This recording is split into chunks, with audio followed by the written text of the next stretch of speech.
Hi, my name is Bryan Coley. I am the Chief Creative Officer of Real Experiences. And at this time of the year, people often call me the Movie Whisperer. And that's because it's Oscar season. And I know what you're thinking probably. If you're not an Oscar person, you're like, oh, the Oscars are so irrelevant. Like, I don't even know what films are nominated. I haven't watched any of them. Like, they have no bearing on my life. Well, today I'm going to try to see if I can convince you that the Oscars are probably one of the most important things that you should pay attention to each year. And it's not because all of these actors dressed up in gowns and tuxes and there's this grand party where everybody's slapping each other on the back because they won this gold statue. No, for me, the Oscars are so much more than that. In fact, I've been studying the Oscars for the last 8 years and looking at the Best Picture nominees. And what I've seen is that if you look at them collectively and look at the themes that are coming out of them, you'll find that these themes are actually foreshadowing and speaking into our story as a culture.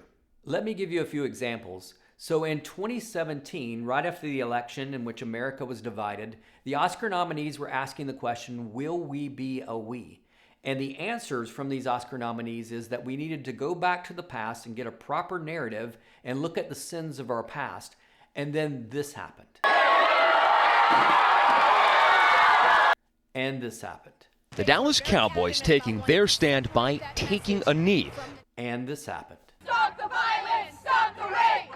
Now in 2018, we were still asking the question, will we be a we? And the answer was that we needed to be accountable for our words and that we needed to elevate women. And then this happened.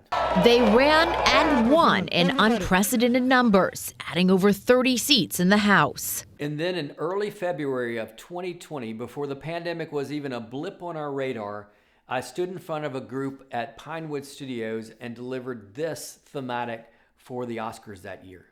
To remain a we, it seems like these movies are telling us that in the midst of escalating war and battles, we have to test our devotions to determine if we will be our brothers and sisters' keeper. And then, of course, this happened. If I can convince one person to wear a mask and not spread it to somebody else, it will cause someone else to lose their dad. And this happened. And that's just a few examples. If I had it my way, I'd take you through year after year after year and show you all the films and my process and how they connected and how they spoke into our cultural story in such a supernatural way. But today I wanted to focus on 2022 and the upcoming Oscar nominees and what they're saying, because I have this huge burden. Actually, the themes I'm starting to see are playing out right now in this moment. And I feel burdened to be able to share those with you and invite you into those themes. And so the theme I want to focus on today is a theme that I call "This Land is My Land," or territorialism. The idea of territorialism, or marking my territory, is found in every single one of the Oscar nominees this year, but just in different ways. So I'm not going to focus on the films like Licorice Pizza or Drive My Car, where you find a lot of marking my territory based on love, or movies like King Richard, which is all about sort of the territorialism of the tennis world, or some of the other movies where it's just the subplot. I'm going to focus on 4 films that are just loud and proud as far as territorialism when it comes to land. So the first one I want to focus on is The Power of the Dog, which is the Oscar front runner for Best Picture this year. Even the title of the movie, The Power of the Dog, hit me one day because dogs exert their power by marking their territory. And that's what happens in this movie. Benedict Cumberbatch plays this character who is the archetype of old school masculinity. You're a cowboy. It's the old West. And throughout the whole film, he's exerting his power by marking his territory. His brother gets married, brings home a new wife and a new son, and Benedict Cumberbatch's character engages in this psychological warfare. First, he does it to the son, shaming him for being not a man, but being effeminate, and then towards the son's mother, his brother's wife, in which he drives her to drunkenness through the mind games that he plays, establishing and marking his territory about the ranch. Watch Power of the Dog and see if you see the same thing I'm seeing of territorialism, in which this guy is exerting his power by marking his territory and saying, this land is my land.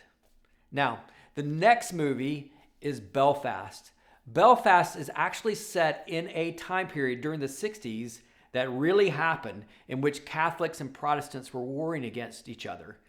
This story is about this neighborhood that becomes marked as this territory that's like a war zone where neighbor is fighting neighbor. And this one family is caught in the middle of it. And throughout the whole film, they're trying to figure out whether they're going to stay in their homeland and in this neighborhood that they've grown up with their children, or whether they're going to have to leave the country in order to protect their children from the fighting that's happening within their own territory of their neighborhood. So that is Belfast. Now, the next movie that's huge about territory is Dune. Dune was a huge box office hit and an Oscar nominee. And the story is about this territory. This territory is this prize because it has this energy source, which is this spice that everybody covets and wants. And so the movie is sort of like Avatar or Pocahontas, where it's like this native group of people who value the spice and who understand the land and know how to navigate this territory. And then, of course, what happens is this evil empire assembles its forces and invades the planet and marks this territory as their own. They end up deposing and assassinating the leader. Only Timothée Chalamet plays the son of the leader, who starts to build relationship with the natives who form a resistance to go against the occupying forces. That is Dune. Now, the other reboot, that's the last one I want to talk about, is a reboot of an old musical, which is West Side Story. Steven Spielberg brought this back to the screen, and I can't tell you how timely it is as far as where we are right now. So West Side Story, in case you don't know, is based on Romeo and Juliet, and it is the story of two rival gangs. And guess what they're fighting over? Territory. You have young boys pretending like they're men because they can mark their territory and say, this land is my land in this neighborhood. And one of the things I found so fascinating and so timely, especially with this theme of territorialism, is that Spielberg's version of West Side Story is so much more focused on this neighborhood and this territory that these gangs are fighting over, and then what it will become in the future as far as inside of New York City. So it's much more of a focus in territorialism within this version of West Side Story. Now, hopefully you can understand why I felt the need to make this video now. I really felt like I couldn't wait until the Oscars, because these themes that are coming out right now of territorialism are actually playing themselves out on the world stage, like right this moment with the war in Ukraine. It's been only a couple of days since Russia decided that they were going to mark their territory as Ukraine as being their land. And so I felt the need to talk about these films and invite you to watch these films, not just for intellectual or like, wow, that's cool that connected to that theme, but more out of empathy for these stories being stories that are playing out to real people all around the globe right now. And so when we look at the Power of the Dog, we see Putin, really. Benedict Cumberbatch's character is Putin, who has this toxic masculinity. I mean, actually, you can remember the photo of Putin on the horse, right? With his shirt off. I mean, that is Benedict Cumberbatch's character in The Power of the Dog. And just like I said with the title of a dog marking his territory, Putin is exerting his power to mark his territory and say, just pissing on the Ukrainian people, saying that this land is his land.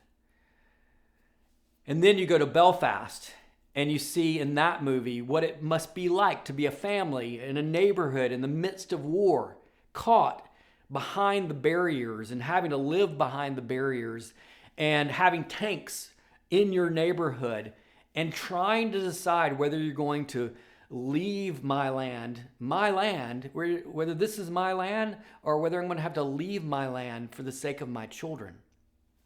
And then you have Dune, which gives you this kind of picture of what we've all watched on television, really, of this evil empire who just decides one day that because they want this land and they want to occupy it, that they invade, and hopefully it doesn't happen where, you know, the leader is assassinated like it is in Dune.